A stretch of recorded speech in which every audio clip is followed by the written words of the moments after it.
आपने करबला के वाक़ये तो बहुत सुने होंगे। इमाम हुसैन और उनके 92 साथियों की शहादत के क़स्से, यजीदी फौज के जुल्म की दास्तानें, ये सब हमारी तारीख का हिस्सा हैं।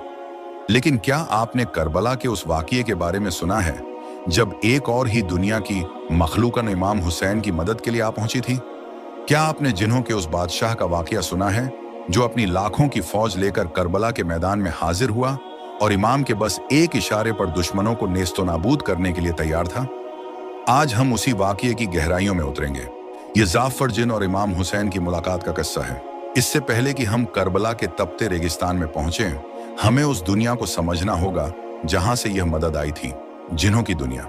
कुरान और इस्लामी मान्यताओं के मुताबिक अल्लाह ने आग की लपट से जिन्नात को पैदा किया।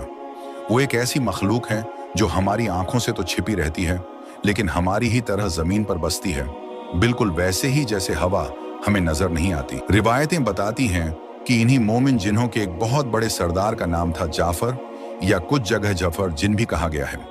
रिवायत के मुताबिक जाफर जिन और उनके कबीले की वफादारी सीधे पैगंबर ए इस्लाम के घराने यानी अहले बैत से जुड़ी हुई थी।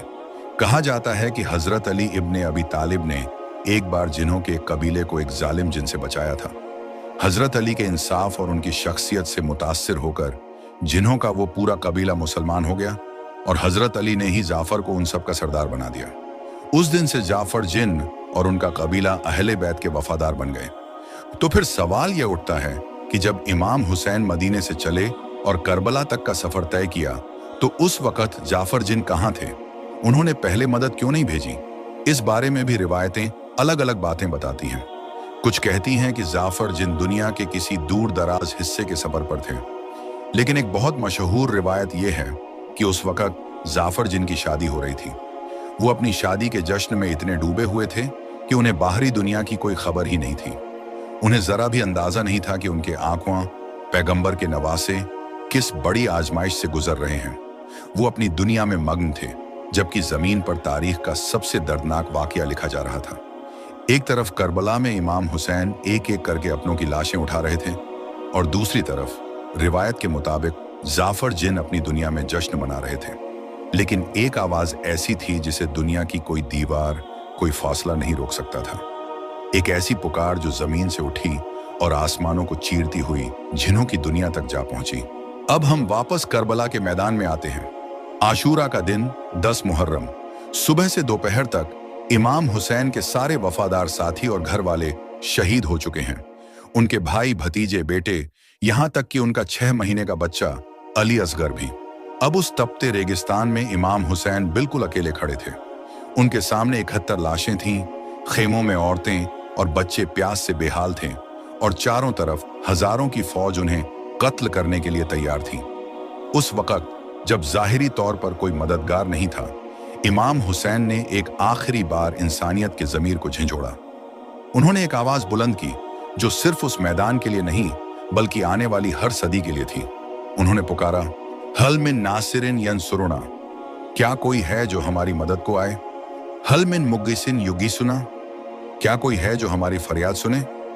यह आवाज किसी फौजी मदद के लिए नहीं थी, यह तो एक आखिरी गवाही थी, एक सवाल था जो कयामत तक गूंजता रहेगा कि जब हका अकेला खड़ा था तो तुम कहां थे? रिवायतें कहती हैं कि इमाम हुसैन की यह दर्द भरी आवाज हवाओं को पार करती हुई उस दुनिया तक जा पहुंची जहां जाफर जिन अपनी शादी के जश्न में मसरूफ थे। जैसे ही यह आवाज जाफर जिन के कानों में पड़ी, कहते हैं कि जश्न का माहौल एक पल में मातम में बदल गया। वह कांपते हुए खड़े हो गए। ये उनके आका, उनके मौला इमाम हुसैन की आवाज थी। उन्होंने फौरन अपने जासूस जिन्हों को जमीन की तरफ भेजा। जब वो वापस आए और उन्होंने करबला का मंजर बयान किया, तो जाफर जिन का गुस्सा और गम इंतहा पर पहुंच गया। उन्होंने अपनी शादी का लिबास उतार फेंका और जंग का लिबास पहन लिया। उन्होंने अपनी पूरी सल्तनत में एक ही पल में पैगाम भेजा, मेरे आंखा पर मुसीबत आन पड़ी है, अपनी तलवारें उठा लो और करबला की तरफ चलो। कहते हैं कि पलक झपकते ही जिन्हों की लाखों की एक फौज तैयार हो गई। वो गुस्से में भरे हुए थे और अपने आका की मदद में देर होने पर शर्मिंदा भी थे। जाफर जिन अपनी इस फौज को लेकर हवा की रफ्तार से उड़े और करबला के मैदान की तरफ चल पड़े। करबला का मैदान। यजीद की फौज इमाम हुसैन को घेरे खड़ी थी। अचानक माहौल बदलने लगा। आसमान पर धूल का एक बवंडर उठने लगा। यजीदी फौज घबरा गई कि यह कैसा तूफान है। रिवायत के मुताबिक उसी लम्हे उस धूल के गुबार को चीरते हुए एक रौबदार शख्सियत इमाम हुसैन के सामने आई। ये जाफर जिन थे। वह अदब से इमाम के कदमों में गिरे और रोते हुए अर्ज करने लगे, आखा, मौला, आपका यह गुलाम जाफर हाजिर है। मुझे माफ कर दीजिए कि मैं आप तक पहुंचने में देर कर दी, लेकिन अब हम आ गए हैं। मेरे पीछे जिन्हों का एक समंदर है। बस एक बार हुक्म दीजिए और हम एक पल में आपके इन दुश्मनों को मसल कर रख देंगे। आपको लड़ने की जरूरत नहीं, आप बस खेमे में आराम करें। यह जंग अब हम लड़ेंगे। जाहिरी तौर पर देखें तो यह एक ऐसी मदद थी जिसे कोई भी ठुकरा नहीं सकता था। इमाम हुसैन चाहते तो एक लफ्ज कहते और जंग का पासा पलट जाता, लेकिन इमाम हुसैन का मकसद जंग जीतना नहीं, इंसानियत को जिताना था। उन्होंने जाफर जिन को जमीन से उठाया और निहायत मोहब्बत से फरमाया, जाफर, तुम्हारी वफादारी मेरे दिल तक पहुंच गई है। अल्लाह तुम्हारे इस जज्बे को कबूल करे, लेकिन मैं तुम्हारी मदद नहीं ले सकता। जाफर जिन तड़प उठे, क्यों मौला, क्यों? हमें अपनी वफादारी साबित करने का एक मौका तो दीजिए। इस रिवायत के अनुसार इमाम हुसैन ने जो जवाब दिया उसमें 3 गहरे सबक थे। पहला, इम्तिहान का उसूल। उन्होंने फरमाया, जाफर, ये मकाम बहादुरी दिखाने का नहीं, सब्र दिखाने का है। ये मेरा इम्तिहान है और कोई भी अपने इम्तिहान का पर्चा किसी और से हल नहीं करवाता। अगर तुम्हारी मदद ले लूंगा तो मेरे सब्र का वो इनाम कहां जाएगा जिसका अल्लाह ने मुझसे वादा किया है। दूसरा, इंसानियत और इंसाफ। उन्होंने फरमाया, यह जंग इंसानों की इंसानों से है। मैं अपने नाना की उम्मत को जिन्हों के हाथों कत्ल नहीं करवाना चाहता। तुम्हारी और इंसानों की ताकत में कोई बराबरी नहीं है। यह तो ऐसा होगा जैसे कोई पहाड़ किसी कंकड़ से लड़ने उतर आए। यह इंसाफ के खिलाफ होगा। सोचिए, यह इमाम हुसैन के किरदार की बुलंदी थी। वह अपने कातिलों के साथ भी नाइंसाफी नहीं करना चाहते थे। तीसरा, अल्लाह की रजा। इमाम ने आखिर में फरमाया, जाफर, अगर मैं मदद चाहता तो क्या मुझे तुम्हारी जरूरत थी? मैं एक इशारा करूं तो आसमान से फरिश्तों की फौजें उतर आईं, लेकिन मैं यहां अपनी मर्जी से नहीं, अपने अल्लाह की मर्जी से खड़ा हूं। ठीक वैसे ही जैसे एक वफादार सिपाही अपने कमांडर का हुक्म मानता है। यह अल्लाह का फैसला है और मैं उसकी रजा में राजी हूं। मेरा मकसद शहादत है, हुकूमत नहीं। यह सुनकर जाफर जिन और उनकी पूरी फौज पर एक सन्नाटा छा गया। उन्होंने समझ लिया था कि करबला की जंग का मकसद दुनिया की समझ से बहुत ऊंचा है। जाफर जिन ने अदब से सर झुकाया और कहा, मौला, जैसा आप हुक्म दें। जिन्हों की वो लाखों की फौज जो दुनिया को बदल सकती थी, खामोशी से टूटे हुए दिलों के साथ वापस लौट गई। रिवायत के मुताबिक वो जंग तो न लड़ सके, लेकिन वो इमाम हुसैन की उस कुर्बानी के पहले गवाह और पहले अजादार, शोक मनाने वाले बन गए। तो सवाल ये उठता है कि अगर इमाम हुसैन ने ये मदद ठुकरा दी तो इस वाकये का असल मतलब क्या है? पहला और सबसे गहरा मतलब है इंसानी इरादे की आजादी। करबला का मैदान एक इम्तिहान गाह जैसा था।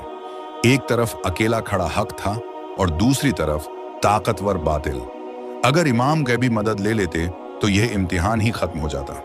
जैसे कोई उस्ताद इम्तिहान में जवाब नहीं बताता ताकि पता चले किसने सबक सीखा है, वैसे ही इमाम ने अलौकिक मदद को ठुकराकर इंसान के अपने फैसले की अहमियत को हमेशा के लिए महफूज कर लिया। दूसरा गहरा मतलब है सच्ची जीत की परिभाषा। हमारी दुनिया में जीत का मतलब दुश्मन को हराना और ताकत हासिल करना होता है, लेकिन इमाम हुसैन ने सिखाया कि सच्ची जीत उसूलों पर कायम रहने का नाम है। जैसे एक धावक दौड़ पूरी करे, भले ही आखिरी आए, पर बेईमानी न करे। जाहिरी तौर पर इमाम करबला की जंग हार गए, लेकिन रूहानी तौर पर वह जीत गए। उनकी शहादत ने इस्लाम को एक नई जिंदगी दी।